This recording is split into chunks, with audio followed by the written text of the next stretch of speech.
מיינקראפט אבל אני על חצי לב, חלק שלישי. טוב, אז בואו נתחיל, ואני כמעט נתקעתי בקקטוס על ההתחלה. יו, יש פה אין פורטל. בבקשה שיש פה דברים טובים. אוקיי, זה נחמד. הבעיה במדבר זה שאין פה בכלל עצים. לפחות יש פה מקדש. נראה לי שאני בטוח אצטרך בלוקים כדי לטפס.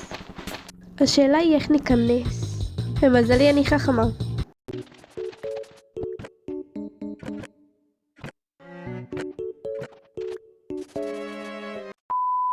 טוב, עכשיו אני פשוט צריכה מערה וכאילו, לא יודעת, נמצא איזה דיימונדס וסיימנו. אני רק אעשה כמה הקלפות עם הווילג'רים בשביל דלי. אני לא מאמינה שמצאתי עץ. טוב, עכשיו בואו נעוף מפה.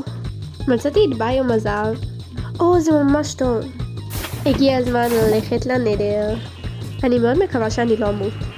עכשיו אני רק צריכה להשיג בלייז רודס, ואז אני אביס את המשחק. סיימנו. לא!